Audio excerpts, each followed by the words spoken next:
Well, I'm very glad to welcome you to the studio this afternoon. And of course, who am I speaking of but the illustrious leader of the House, Jacob Rees-Mogg. Jacob, good evening. Yes, it is evening. It's after 5.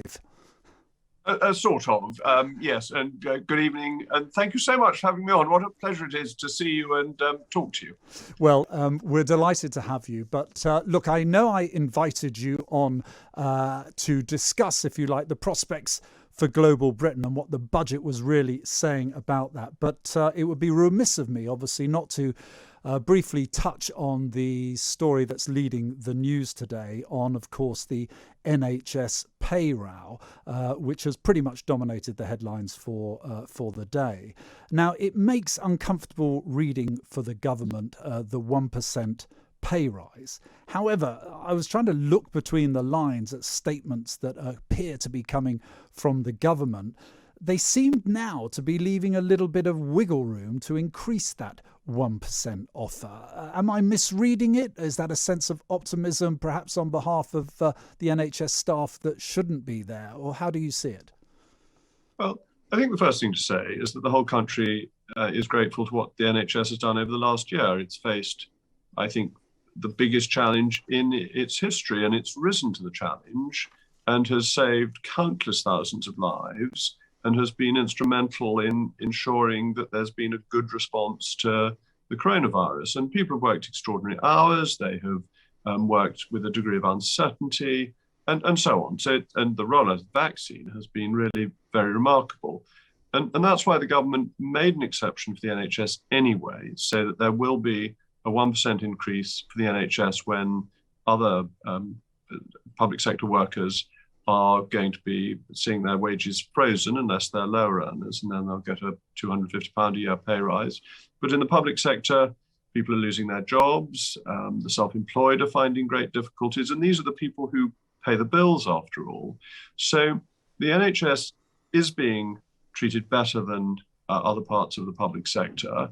And for example, newly qualified student nurses are benefiting from a 3-year 12% pay deal, and that's unaffected, and junior doctors an 8% pay rise as well. So there are elements within the NHS that are receiving significant pay increases as part of a longer term plan, and the 1% is exceptional within the public sector against the backdrop of our largest peacetime deficit. Can you just clarify on the final point on this? It does seem that this was a recommendation that came from the Department for Health and the Department of Health, which overran a previous recommendation, admittedly a pre-pandemic recommendation that should be about 2.1%. If it is a recommendation, does that leave that wiggle room that I've referred to, or do you feel that actually the matter is closed and we will be moving on to other things? Well, it's a recommendation that goes to a pay review body. And so this is a start of a process. But I think it seems to me that it is fair in the overall context. Everyone wants to recognise the contribution made by the NHS over the last year and by NHS workers particularly. And that's why they're being given better treatment than other public sector workers. But also to recognise that there are limits on how much money this country has to spend. And we can't ignore those limits. Okay, well, I'd like to move on to what we originally invited you on the show to talk about, and that is really how we should be looking at the budget in the context of global Britain. You were a leading Brexiteer campaigner.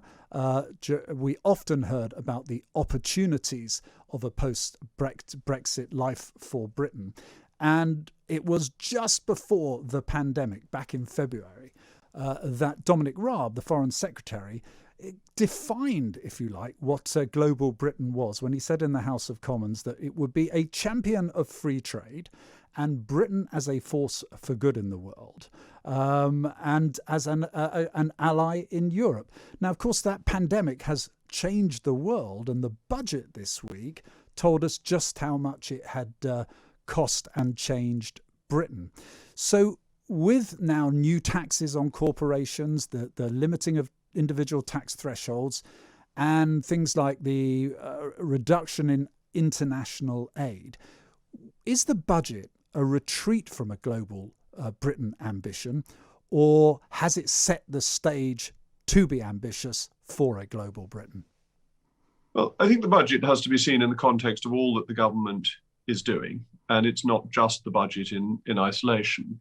So I think one of the most important things that happened last week was that Liz Truss, the President of the Board of Trade, announced that we were not going to pursue a trade war with the United States. And this is fantastic because free from the European Union, we don't have to have penal tariffs on some US goods, and likewise, they are removing the tariffs that they had put on, I think, cheese and whiskey. And that shows that we believe in the benefits of free trade. And with our single biggest country trading partner, which is the US, we are trying to overcome those problems. So I think that was symbolically important. I think the business allowances in the budget were important because that's saying invest here and you will have a tax benefit, not tax neutrality, an actual tax benefit. So that should attract foreign investment.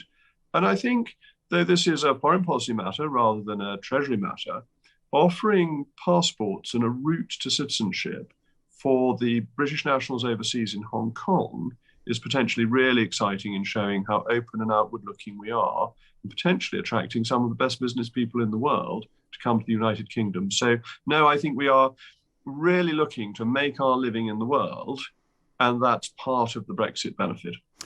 Having said that, and particularly the investment allowances, which will be very attractive, they are only there for 2 years, and yet Conservatives have always historically believed in lower taxes. The rather dramatic increase, admittedly for higher companies, of corporation tax by up to 25%, that doesn't have a time limit on it. Is that not a deterrent to inward investment in this company from some of those various companies you've been talking about? Well, I'd say two things in answer to that. One is a fascinating article by William Hague, which referred to William Pitt the Younger's budget in 1797, when, in facing financial difficulties, taxes were increased. Why? Because we had to reassure the financial markets that UK bonds, the gilt market, would remain secure. And if we are to be globally active, our government debt market has to remain one that people have confidence in. And ultimately, the government has to show that it's got a route towards making the sums add up. And at the current rate of spending, they wouldn't. So that's always an important international consideration, that our bond market is very international and has been for a very long time, actually. And so, as in 1797, so in 2021, we are recognizing that to keep an effective capital market going, we need to reassure those markets. And the other thing I'd say is what's been said by the business secretary, which is economic growth. So we hear all these terrifying things about how the highest percentage tax take in 50 years. And look, we're conservatives. This is not the position we want to be in. But if we make decisions that grow the economy, then the overall economy is larger, and therefore the tax take is a figure on a larger figure, and therefore a lower percentage. And that's actually the way we've got to get the tax burden down, is by economic growth. And things like free ports will help with that, investment allowances. And that's really the way we've got to be going. And those efforts need to be redoubled. And supply side reforms will be part of that. I'm very excited by the proposals Robert Jenrick is making for planning reform. He had a white paper last year, because that's one of the biggest supply side obstacles, I think, to our economic growth. You mentioned global talent and wanting it to come to Britain. And it was interesting because in the budget, the Chancellor announced what I think has got little attention, but his ideas on special visas, as I understood it, for highly qualified prospective employees.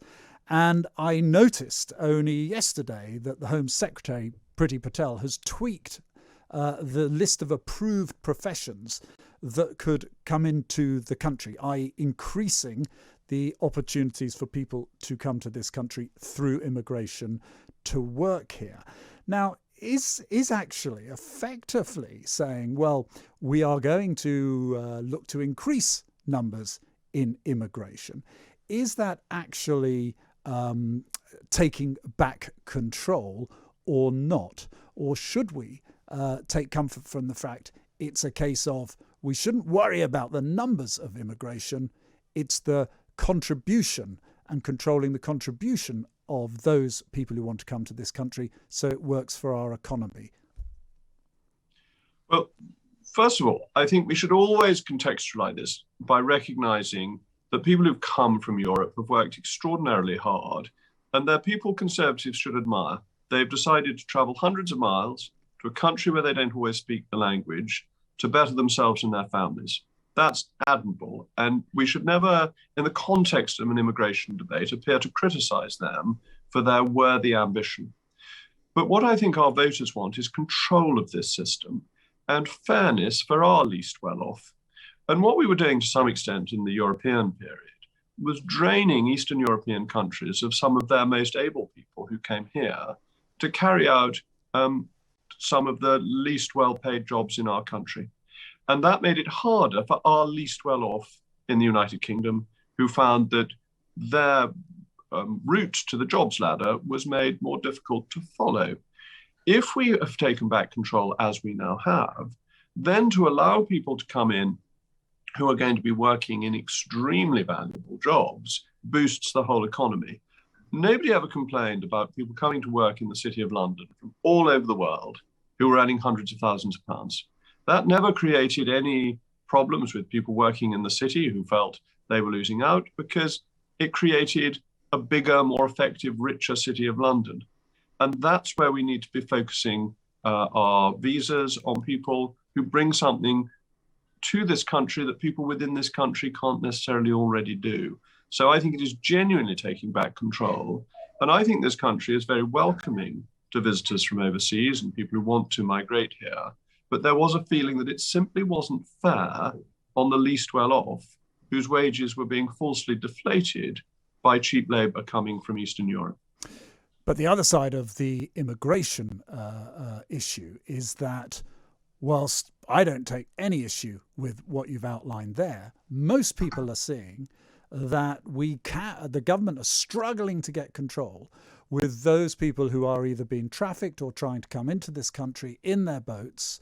And once they get on these shores, where they may have no legitimate claim to be here. So I'm not confusing genuine asylum seekers in this. No legitimate claim to be here is that it takes years to remove people. Can the government do any more? Because at the moment we seem to be paying France quite a lot of money, but the problem still exists.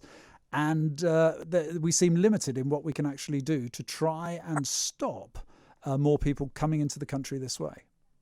I think that's an extremely important point. And I think it is about control. People need to have confidence in our immigration system to feel that, yes, there may be legitimate legal routes to come here, and that's fine because that's controlled, but the people who try to come here illegally should be returned efficiently. And it's my view that we could not have anybody better as Home Secretary to ensure that our immigration system is run efficiently. She really understands it. She has enormous determination. And we are now governing ourselves, and therefore we can take the steps as an island to secure our island and to ensure that immigration happens in a proper and controlled way. And that is what the government is aiming to do, and that we remove criminals. I mean, it's been a ridiculous situation that we haven't been able to send criminals back to the European Union whilst we were a member state, that it interrupted their EU free movement rights. Well, nobody signed up to Europe for the free movement of criminals.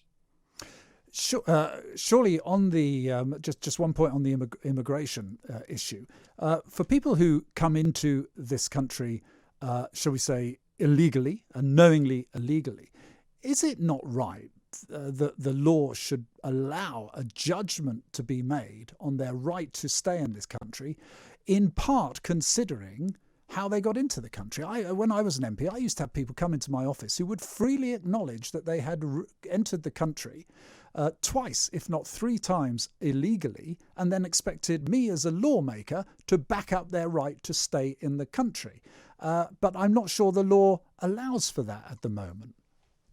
Well, when we were in office in the 1990s, we had a simple law that you could not claim asylum unless you did so on your arrival in this country legally. And I think that was a perfectly reasonable law to have. I think it was a rational law, it was a fair law. And you have to remember, I mean, you're well aware of this, that a lot of people coming to this country to claim asylum have been to a safe country first. Now, we may like to tease the French. We may have a long-standing history of teasing the French, but France is a perfectly safe country.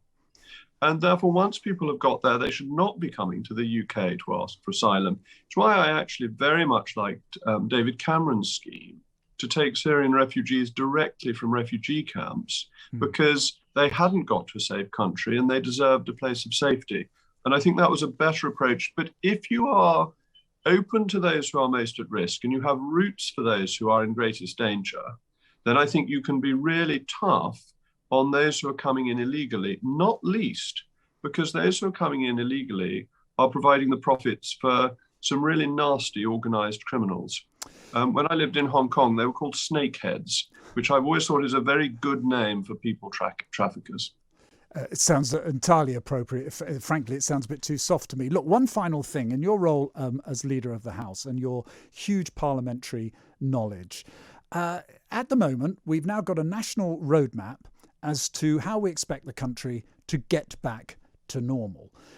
But in fact, what is less clear is when will Parliament regroup as normally again? Because it strikes me that to do an MP's job, scrutiny, holding ministers to account, sometimes, as you will know, collaring them in the lobby corridors waiting to vote, that is how many MPs get the access they need to both challenge and get support from ministers. The longer that we go on with the present situation, would you be concerned that actually our MPs can only be less effective than they normally would? Oh, yes, you're absolutely right. And you're absolutely right to say that those informal conversations are crucial. On a number of occasions, I have sorted out as a backbencher problems for constituents by catching a minister in the division lobby and saying, this is a problem, please can you do something about it? And MPs do that the whole time. MPs are free to come back to Westminster, that it is unconstitutional to block a member coming to Westminster to come to attend to parliamentary duties. And so ones who wish to prefer to speak in the chamber and be present are entitled to. And with schools going back, I expect more members will want to exercise that right. But the sooner we get back to normal, the better.